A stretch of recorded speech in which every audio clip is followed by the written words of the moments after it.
어느 교회에 한 여자 집사님이 있었는데 아주 교양도 있고 하나님의 말씀대로 살려고 애쓰는 그런 크리스찬이었습니다. 하루는 남편이 다니는 회사 사장집에 가서 사모님에게 전도를 했습니다. 그런데 공교롭게도 그날 그 집에서 폐물을 잃어버렸고 집사님이 누명을 쓰게 됐습니다. 아무리 설명을 해도 사모님은 오히려 입에 담지 못할 욕설을 퍼부으면서 집사님에게 보상을 해달라고 요구를 했습니다.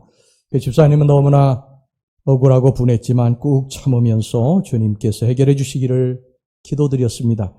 기도를 한 다음에는 또 그 집을 찾아갔습니다. 그런데 또 욕을 먹었습니다. 다시 기도하고 찾아갔는데 또 욕을 먹었습니다. 차츰 그 집사님의 생활은 어두워져만 갔습니다. 잠도 오지 않았고요. 가슴은 답답하고 분노로 인해서 식욕도 없어졌습니다. 그러던 중 어느 날 그 집사님의 어린 딸이 사장집에 놀러 갔는데 도둑의 딸이 왔다고 내쫓김을 당했습니다. 자기에 대한 것은 참았지만 아이에게 그러니까 그 집사님이 더 이상 이제 참을 수 없게 된 것입니다. 그래서 전화를 걸어가지고 그동안의 마음속에 응어리진 분노를 확 쏟아버렸습니다. 그러자 마음이 답답하던 것이 쑥 내려가고요. 소화도 잘 되는 것 같고 그날 밤은 잠도 잘 잤습니다. 그런데 며칠 후에 주님을 믿는 사람이 끝까지 참지 못했다고 하는 그러한 죄책감이 마음을 또 우울하게 만들기 시작을 했습니다. 여러분, 많은 크리스찬들이요, 이 집사님의 경우와 같이 이런 갈등을 경험하며 살아가고 있습니다. 화를 내고 싶은데 분명히 여기서 화를 내야 될 상황인데 화를 내면 안 된다고 하는 그런 크리스찬의 가르침 때문에 화를 내지 못하고 있는 것입니다. 크리스찬은 화를 내서는 안 되고 늘 온유해야 된다. 그런 강박관념이 있기 때문입니다. 심리학에 보면 착한 아이 신드롬이라고 하는 말이 있습니다. 부모에게 어릴 적부터 너는 착한 아이야. 앞으로 착한 아이가 돼야 돼. 넌 착하게 살아야 돼. 이런 말을 듣고 자란 아이는 평생 이 착한 아이라고 하는 강박관념에서 벗어나지 못하고요. 사람들과의 관계 속에서 화를 내야 될 상황인데도 불구하고 그 화를 내지 못하고 그 분노를 자꾸 이게 속으로 쌓아가면서 그렇게 살아가고 있는 것입니다.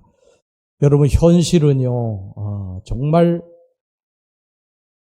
우리들의 마음에 드는, 우리들을 배려하는 그러한 사람들만 사는 곳이 아니죠. 이 사회는 몰상식하고 배려심 없고 자기만 아는 그런 사람들이 널려 있어요. 그런 속에서 우리들이 살면서 겪는 그러한 갈등들이 정말 수도 없이 많습니다. 그런데 이런 것을 우리가 다 크리스찬이기 때문에 속으로만 눌러 참고 그렇게 살다 보면 우리의 마음이 우울해지고 답답해지고 그렇습니다.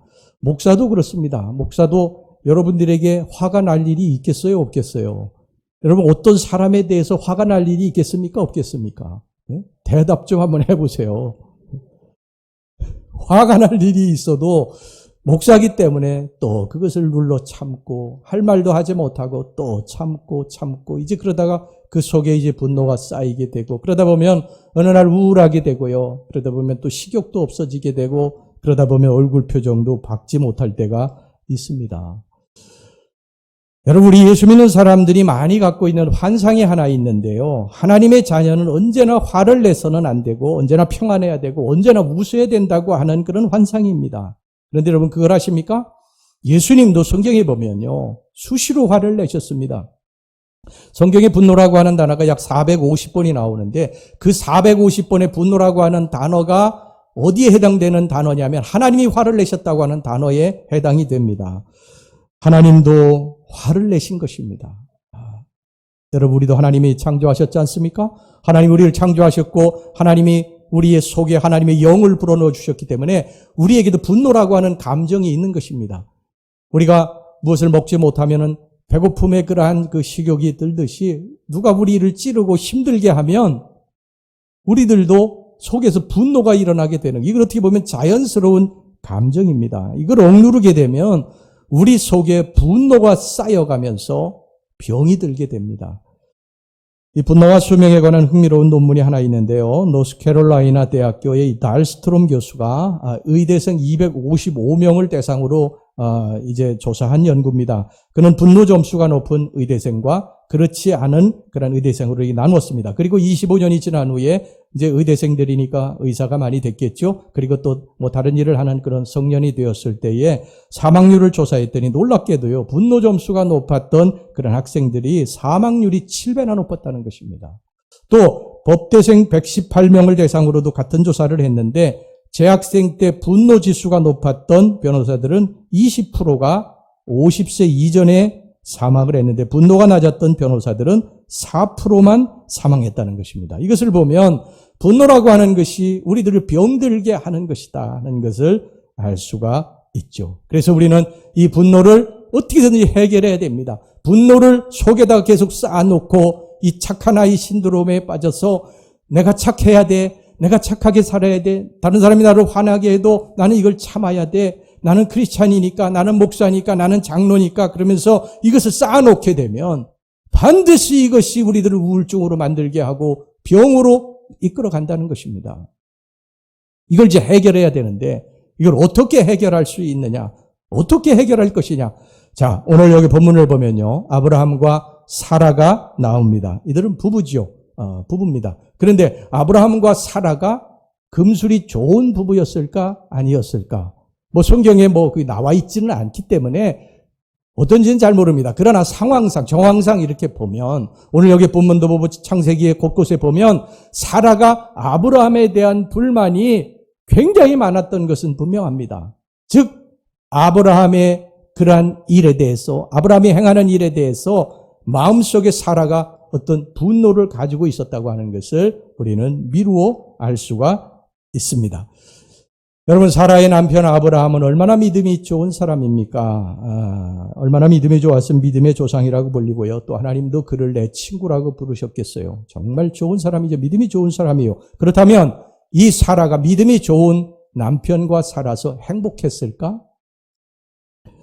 여러분 성경을 보면요. 사라가 별로 행복했다고 하는 그런 표현을 한 적이 거의 없고요. 남편 때문에 속상해하는 장면들이 더 많이 나옵니다. 여러분 그걸 아세요? 너무 믿음이 좋은 남편과 사는 아내는요. 남모르게 속상한 일이 많습니다. 너무 착한 아내나 남편하고 사는 남편이나 아내는요. 스트레스를 많이 받아요. 사라도 그랬을 것입니다. 사라는 아브라함에 대해서 분노를 자주 표출합니다.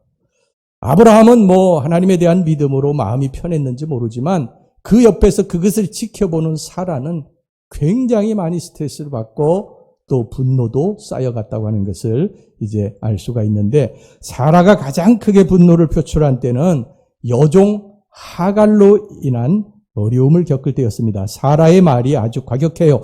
오늘 여기 본문의 창세기 16장 5절 말씀 보세요. 사라가 아브라함에게 이르되 내가 받는 모욕은 당신이 받아야 옳도다. 내가 나의 여종을 당신의 품에 두었거늘 그가 자기의 임신함을 알고 나를 멸시하니 당신과 나 사이에 여호와께서 판단하시기를 원하노라.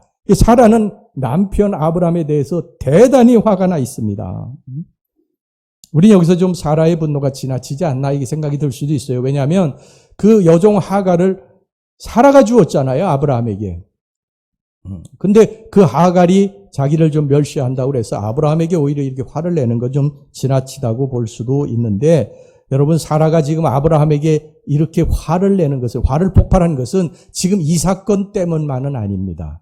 그동안에 살면서 사라가 계속해서 자기 남편 아브라함에게 분노가 쌓여가고 있었다고 하는 것을 알 수가 있어요. 자, 아브라함은 아까도 말씀드렸지만 굉장히 믿음이 좋은 사람입니다. 하나님도 인정한 믿음이에요. 그런데 성경을 보면 좀 이해 안 되는 그러한 일들을 가끔 벌입니다. 여러분 창세기 12장 11절에서 13절 말씀 보시기 바랍니다. 그가 애굽에 가까이 이르렀을 때에 그의 아내 사라에게 말하되 내가 알기에 그대는 아리따운 여인이라 애굽 사람이 그대를 볼 때 이르기를 이는 그의 아내라 하여 나는 죽이고 그대는 살리리니 원하건대 그대는 나의 누이라 하라. 그러면 내가 그대로 말미암아 안전하고 내 목숨이 그대로 말미암아 보존되리라 하니라. 그들이 하나님이 인도하신 땅 가나안 땅에 이제 도착하게 되는데 거기에 마침 기근이 들었어요. 그래서 풍요로운 땅 애굽으로 잠깐 이제 피신을 가게 되는데 문제가 하나 있습니다. 걱정거리가 하나가 생겼어요. 그게 뭐냐면 사라가 너무 예쁜 거예요. 아내 사라가 너무 예쁜 거예요. 그래서 그 애굽에 가면은 자기를 죽이고 사라를 빼앗을까 봐 사라에게 이렇게 제안을 합니다. 당신은 내 누이라고 그래라. 물론 이제 누이긴 합니다. 그런데 여기는 다분히 좋지 않은 의도가 있죠. 자기 목숨을 살고 싶은, 자기 아내를 빼앗기고 싶지 않은 그런 이유도 여러 가지 있을 것입니다. 그러나 이것은 방법은 좋지 않았던 것 같아요. 보면은. 그래서 어떻게 보면 지금 낯선 곳에 가면 오히려 이 남편이라고 하는 사람이 아내를 보호하고, 이렇게 해야 되는데 오히려 아내 뒤에 숨어서 자기의 목숨을 구하려고 하는 그런 어떻게 보면 남자로서 좀 찌질한 모습을 보이게 되죠. 그러니까 사라의 마음이 여러분 성경에는 안 나와 있지만 아브라함에 대해서 좀 얼마나 실망을 하고 화가 났겠습니까? 그런데 아브라함은 이 찌질한 일을 나중에 또 한 번 합니다. 그랄이라고 하는 곳에 가가지고 또 한 번 자기 아내 사라를 누이라고 속여요. 창세기 20장 2절 말씀 보시기 바랍니다. 그의 아내 사라를 자기 누이라 하였으므로 그랄 왕 아비멜렉이 사람을 보내어 사라를 데려갔더니 한 번은 용서할 수 있는데 두 번, 세 번 계속 거듭하는 것은 용서하기 어렵죠. 얘기가 달라집니다. 사라의 마음은 남편으로 인해서 이 찌질한 남편으로 인해서 속에 분노가 점점 더 차오르게 됩니다. 그래서 5절과 같은 과격한 표현을 여기 한 것입니다. 내가 받는 모욕은 당신이 받아야 옳도다. 여러분 부부는 살다 보면요 싸울 수도 있습니다. 여기 싱글 청년들도 있는데 자신들은 결혼하면 항상 사랑하고 깨볶으며 살 것으로 생각할지 모르지만 미리 환상을 깨면 도움이 됩니다. 여러분 부부가 싸울 수도 있고요. 실수할 수도 있어요. 그런데 아브라함이 한 짓은 여기 도를 넘었습니다. 어떻게 아내를 방패로 삼아 자기가 살겠다고 두 번씩이나 거짓말을 합니까? 성경에는 사라가 아브라함이 그렇게 한 것에 대해서 화를 냈다고 하는 그런 구절은 없어요. 그러나 그런 일들을 통해서 남편 아브라함에 대해서 화가 쌓였을 것이라는, 실망했을 것이라고 하는 사실은 우리가 추측할 수 있습니다. 사라는 이렇게 속으로 분노를 쌓아가고 있었고 그 남편에 대한 분노로 말미암아 급기야는 하나님께 대한 믿음이 이제 꺾어지게 됩니다. 이게 굉장히 중요한 것인데요. 하나님은 아브라함에게 이제 자녀를 주시겠다고 약속하셨죠. 근데 세월이 지나가지고 사라가 아기를 낳을 수 없는 몸이 되었습니다. 하지만 이 아브라함은 하나님을 믿었다고 그랬습니다. 믿음이 흔들리지 않았어요. 믿음이 견고했습니다. 반면 사라는 어땠느냐? 창세기 18장 11절에 13절 말씀 보겠습니다. 아브라함과 사라는 나이가 많아 늙었고 사라에게는 여성의 생리가 끊어졌는지라 사라가 속으로 웃고 이르되 내가 노쇠하였고 내 주인도 늙었으니 내게 무슨 즐거움이 있으리요? 여호와께서 아브라함에게 이르시되 사라가 왜 웃으며 이르기를 내가 늙었거늘 어떻게 아들을 낳으리요? 하느냐. 아브라함은 하나님이 자식을 주시지 않았지만 믿음이 견고해서 흔들리지 않은데 사라는 하나님의 말씀을 이제 믿지 않게 된 것입니다. 그냥 웃은 거예요. 비웃은 것입니다. 하나님에 대해서. 하나님이 내가 비웃었다고 하니까 나 비웃지 않았다고 거짓말까지 하게 됩니다. 사라가 여러분 왜 이렇게 됐을까요? 아브라함 남편 아브라함에 대한 분노가 이제 하나님에 대한 신앙까지 영향을 미치게 된 것입니다. 여러분 우리 속에 분노를 해결하지 못하면 부부든 사람과의 관계이든 이 분노를 해결하지 못하면 반드시 우리들의 신앙에 영향을 미치게 됩니다. 기도하지 못하게 됩니다. 우리의 영성이 깨지게 됩니다. 그래서 사람과의 관계, 부부와의 관계가 대단히 중요한 거예요. 여러분 창세기 16장 2절 말씀 보시기 바랍니다. 사라가 아브라함에게 이르되 여호와께서 내 출산을 허락하지 아니하셨으니 원하건대 내 여종에게 들어가라. 내가 혹 그로 말미암아 자녀를 얻을까 하노라 하며 아브라함이 사라의 말을 들으니라. 사라가 아브라함에게 하나님의 방법이 아니라 인간적인 방법을 씁니다. 분명히 하나님께서는 아브라함과 사라에게 내 아내 사라에게 아들을 줄 것이라고 말씀하셨거든요. 그런데 이제 사라는 더 이상 그걸 믿지 않고 기다리지 않고 자기의 여종 하갈을 아브라함에게 첩으로 내줘서 자식을 얻으려고 하고 있는 것입니다. 사라는 분노로 말미암아 영성이 흐려진 것입니다. 하나님의 방법, 하나님이 말씀하신 것 다 잊어버린 것입니다. 그런데 아브라함은 사라의 말을 듣고 하갈에게로 들어갑니다. 이런 건 아내의 말을 듣지 않아도 되는데요. 남자는 꼭 들어야 할 건 안 듣고 고집 피우면서 이런 말은 또 잘 듣습니다. 사실 이때 사라는 아브라함이 이렇게 말해주기를 기대했을 것입니다. 무슨 첩이냐? 당신에게 하나님이 자식을 주시겠다고 약속하셨는데 우리가 하나님의 말씀을 믿어야지 내가 무슨 또 첩을 얻어서 자식을 낳겠느냐? 그건 안 되지. 당신한테 내가 못할 짓이지. 그런 말을 아마 듣고 싶었을지도 모르겠어요. 그런데 아브라함은 그냥 기다렸다는 듯이 하갈에게로 들어갑니다.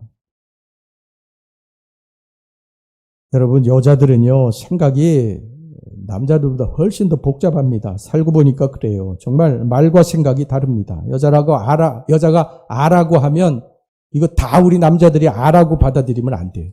거기에 어가 있어. 복잡해요, 여자들은. 남자들은 참고 하셔야 됩니다. 우리 젊은 남자들은. 사라는 자신의 말이 끝나기가 무섭게 하갈에게로 들어가는 아브라함을 보면서 아마 서운한 마음이 들었을 것입니다. 그리고 하나님 앞에 이제 그 원망이 옮겨가게 됩니다. 분노가 옮겨가게 됩니다. 왜 하나님 자식을 주시지 않습니까? 하나님 약속하시고 왜 자식을 주시지 않습니까? 그렇게 사라는 속에 분노가 쌓여만 갔습니다. 세월은 이제 그렇게 흘러갔고요. 하나님의 약속대로 아브라함의 나이 100세, 사라의 나이 90세에 아들을 주셨습니다. 행복한 시간을 보냈어요. 정말 모처럼의 행복한 시간, 축복의 시간을 그들이 가졌습니다. 그런데 어느 날 아브라함이 또 미친 짓을 합니다. 아들을 데리고 어디를 가는 거예요. 그래서 어디를 가냐고 그러니까 모리아 산을 향해서 간다는 것입니다. 그리고 모리아 산을 왜 가느냐 그러니까 하나님이 이 아들 이삭을 번제로 드리라고 말씀하셨다고 그렇게 가는 것입니다. 그러니까 여러분, 사라가 이게 제정신이겠습니까? 아니, 이 남편이 아브라함 미쳤구나. 미쳐도 단단히 미쳤구나. 또 하나님 앞에는요, 하나님이 어떻게 그러실 수가 있습니까? 이 하나님이 주신 자식을 어떻게 번제로, 여러분, 번제는 뭐예요? 칼로다가 도려내가지고 잘라가지고서는 불에 태워서 죽이는, 이삭을 그렇게 드리러 가는데, 하나님은 어떻게 이러실 수가 있습니까? 이건 아니지 않습니까? 사라는 남편 아브라함과 하나님의 굉장히 화가 났을 것입니다. 사라의 숨어있는 분노가 계속 활활 타오릅니다. 여러분, 이렇게 부부나 사람과의 관계에 문제가 생기면요, 거기서 끝나는 것이 아닙니다. 반드시 하나님에게까지 그 어려움이 전가되게 되어 있습니다. 그래서 부부관계가 대단히 중요하고요. 사람과의 관계가 대단히 중요한 거예요. 그래서 우리가 인간관계 훈련을 받아야 됩니다. 그래서 사라 안에 숨어있던 분노와 같이 우리 안에도 숨어있는 분노를 해결해야 됩니다. 자, 그렇다면 마음속에 이 꽉꽉 억누르고 쌓아놓은 분노, 숨어있는 분노를 어떻게 하면 해결할 수 있을까? 오래전 이 목회자들에게 가장 인기가 있었던 운동은 권투였어요. 권투. 권투를 왜 이렇게 목회자들이 좋아하는가 생각했더니 거기 투사를 한다는 거예요. 투사. 그래서 속삭이고 상처 주고 고통을 주는 사람이 상대방이다 생각하고 막 투사를 해서 주먹으로다가 내뻗어가지고 때리는데 스트레스를 풀었다는 것입니다. 이것이 이제 조금 지나고 나가지고는 이제 볼링으로 바뀌었대요. 볼링. 볼링에 핀을 그냥 맞추면서 탁 맞추면서 야 누구다 이렇게 하고서 그렇게 했대. 이제 지금은 이제 골프가 또 인기가 됐대. 골프채를 팍 휘두르면서 스트레스 준 사람에 대해서 그걸 이게 대입해가지고 스트레스를 푼다는 것입니다. 오래전에 1960년대에요. 절규요법이라는 스크림 드라피라고 하는 그러한 상담요법이 큰 인기를 끈 적이 있었습니다. 인형이나 베개를 가지고 그것이 자신이 미워하는 상대라고 상상을 하면서 거기에다 막 악을 쓰고 분노를 드러내거나 그것을 주먹으로 때리면서 분을 가라앉히는 방법입니다. 그런데 이렇게 분노를 표출했다고 해서 분노가 사라지는 것이 아니라고 하는 것을 깨닫고는 이 방법이 이제 더 이상 사용되지 않게 되었습니다. 여러분, 분노를 표출한다고 해서 없어지는 것은 아니에요. 마구 때리고 화를 내고 소리 지른다고 해서 그 분노가 사라지는 것 같지만 사라지는 것 같기는 해도 내 속에 분노는 그냥 남아 있습니다. 그럼 어떻게 해야 됩니까? 화가 난다는 사실을 그대로 우리가 인정해야 됩니다. 그리고 위에서 나 자신을 이렇게 바라봐야 됩니다. 분노라는 감정이 올라올 때 우리는 나를 화나게 한 어떤 사건 때문에 내가 분노하고 화를 낸다고 생각하는데 그것이 아니라 화가 나는 것은 내 마음 때문이라는 거예요. 그래서 그것을 위에서 이렇게 바라보면서 내 화내는 모습들을 바라보면서 그것을 가라앉혀야 된다는 거예요. 그리고 부부도 여러분 이제 싸우게 될 때가 있지 않습니까? 그러면 화가 좀 어느 정도 가라앉았을 때에 서로 대화하는 것입니다. 나는 그때 이것 때문에 좀 서운했다. 이것 때문에 많이 섭섭했다. 그리고 서로 이게 푸는 거예요. 사람과의 관계도 마찬가지예요. 교우들과의 관계도 서로 마찬가지입니다. 완전히 벽을 쌓고 분노를 쌓아가면서 그렇게 하는 것이 아니라 서로 또 속회에 가면 속회, 남성교회 가면 남성, 청장년에 가면 여성교회 가면 여성교회에서 그런 문제들을 서로 의논할 수 있는 좋은 또 이런 이 동반자들을, 동역자들을 서로 이렇게 만들어가면서 그것을 풀어가면 그걸 해결할 수 있으면 조금이나마 위로를 받을 수가 있고 또 새 힘을 얻을 수가 있어요. 내가 이러한 문제 때문에 힘들고 어렵다. 또 목회자에게 찾아와서 그런 이야기를 하고 기도를 부탁할 때 우리들이 조금 위로받을 수 있고 새 힘을 얻을 수 있습니다. 그런데 이것은 약간의 도움은 우리들에게 줄 수 있지만 부작용이 있습니다. 왜냐하면 사람에게 그것을 이야기해야 되는 것이기 때문에 부담감도 있고요. 그렇기 때문에 이것은 완전한 방법은 아닙니다. 가장 좋은 방법은 뭐냐면 그 분노를 하나님께 가지고 나가는 것입니다. 하나님께 가지고 나가서 그 분노를 그대로 다 아뢰는 것입니다. 하나님, 내가 누구 때문에 너무너무 속이 상하고 막 분노가 막 머리끝까지 지금 솟아올라서 내가 감당하기 어렵습니다. 하나님, 막 소리를 지르고 싶습니다. 고통을 견디기가 어렵습니다. 그 감정을 그대로 하나님 앞에 털어놓는 것입니다.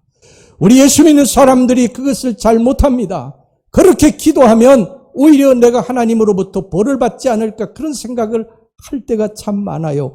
내가 교회의 목사로서 장로로서 중직을 맡은 사람으로서 내가 그렇게 기도하는 것이 옳지 않다. 이런 생각을 할 때가 많습니다. 그래서 정말 내 속은 다 썩어서 문드러지는데 내 속에 대한 기도는 하지도 못하고 그냥 겉만 이렇게 맴돌다가 기도를 그만둘 때가 많은데 여러분, 이거 잘못된 것입니다. 성경에 보면요, 특히 시편을 보면 아니 어떻게 이 성경에 이런 구절들이, 이런 말씀들이 여기 기록이 되어 있지? 이런 것들이 굉장히 많습니다. 자, 여러분, 대표적으로 시편 109편을 한번 보시기 바랍니다. 시편 109편입니다. 이 시편 109편은 다윗의 시인데요, 온통 자기를 미워하고 저주하는 사람, 자기를 죽이려고 상처를 주는 사람들에 대한 저주의 말로 여기 가득 차 있어요. 제가 한번 읽을게 보시기 바랍니다. 시편 109편 1절에서 13절까지 말씀, 이 화면에 뜨죠? 한번 보시기 바랍니다. 내가 찬양하는 하나님이여 잠잠하지 마옵소서. 첫 번째부터 여러분 도발적이지 않습니까? 하나님, 잠잠하지 말라는 거예요. 나를 대적하고 나를 죽이려고 나를 찌르려고 상처 주는 사람에게 하나님, 잠잠하지 마시라는 거예요. 다윗이 그렇게 기도를 표출하고 있습니다. 거기 보세요. 그들이 악한 말과 악한 입과 거짓된 입을 열어 나를 치며 속이는 혀로 내게 말하며 또 미워하는 말로 나를 두르고 까닭없이 나를 공격하였음이니이다. 나는 사랑하나 그들은 도리어 나를 대적하니. 다윗은 그들을 끊임없이 사랑하고 또 용서하고 사랑하려고 하는데 그들은 계속해서 자기를 죽이려고 그렇게 달려든다는 거예요. 나는 어떻게 할 뿐이라? 기도할 뿐이라. 그들이 악으로 나의 선을 갚으며 미워함으로 나의 사랑을 갚아싸우니 악인이 그를 다스리게 하시며 사탄이 그의 오른쪽에 서게 하소서. 무서운 말 아닙니까? 사탄이, 천사가, 성령이 오른쪽에 서는 게 아니라 사탄이 그렇게 서게 해달라는 거예요. 이 무서운 말입니다. 그가 심판을 받을 때에 죄인이 되어 나오게 하시며 그의 기도가 죄로 변하게 하시며 그의 연수를 짧게 하시며 빨리 데려가 달라는 거예요. 그의 직분을 타인이 빼앗게 하시며 그의 자녀는 고아가 되고 그의 아내는 과부가 되며 그의 자녀들은 유리하며 구걸하고 그들의 황폐한 집을 떠나 빌어먹게 하소서. 고리되고 많은 자가 그의 소유를 다 빼앗아가게 하시고 그가 수고한 것을 낯선 사람이 탈취하게 하시며 그에게 인애를 베풀 자가 없게 하시며 그의 고아에게 은혜를 베풀 자도 없게 하시며 그의 자손이 끊어지게 하시며 후대에 그들의 이름이 지워지게 하소서. 섬뜩하지 않습니까? 어떻게 믿음의 사람, 기도의 사람, 신앙의 사람, 하나님을 사랑하는 다윗이 이런 기도를 드릴 수가 있느냐고, 이런 시편을 써서 성경에 기록할 수가 있느냐고요. 놀랍지 않습니까? 사탄이 그의 오른쪽에 서게 해주시옵소서. 기도가 죄로 변하게 해주시옵소서. 그의 수명을 짧게 해주시옵소서. 그의 지위 권세를 빼앗아 주시옵소서. 자녀가 고아가 되게 해주시옵소서. 아내는 과부가 되게 해주시옵소서. 자녀들이 굶주리고 소유를 다 빼앗기게 해주시옵소서.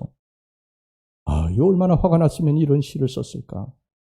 우리 살다 보면은 이렇게 화가 났을 때 그렇게 됐으면 좋겠다 하는 마음을 품을 때가 솔직히 있지 않습니까? 그런데 이것을 하나님 앞에 가지고 나가서 토로하라는 거예요. 자기의 감정을 그대로 가지고 나가서 아뢰라는 것입니다. 위선 떨지 말라는 거예요. 거짓말하지 말라는 것입니다. 자기의 속마음은 분노로 가득 차 있는데 다른 말을 해서는 그게 안 된다는 것입니다.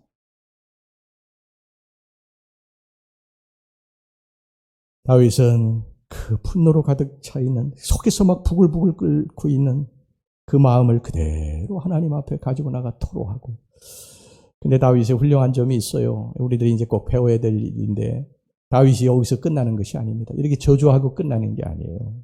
마지막에 항상 하나님을 찬양하는 것으로, 하나님께 맡기는 것으로 끝나게 됩니다. 시편 109편 30절 31절 말씀 보시기 바랍니다.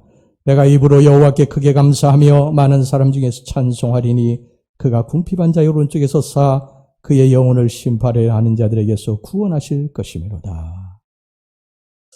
여러분, 하나님께 이르시기를 바랍니다. 어린아이들이 밖에 나가가지고 큰아이들에게, 자기보다 힘이 센 아이들에게 당하고 오면은 집에 와가지고 엄마 아빠에게 이르지 않습니까? 엄마 아빠, 난 누구에게 맞았어, 누가 막 나에게 돌을 던져서 침을 뱉었어, 막 욕하지 않습니까? 이르지 않아요?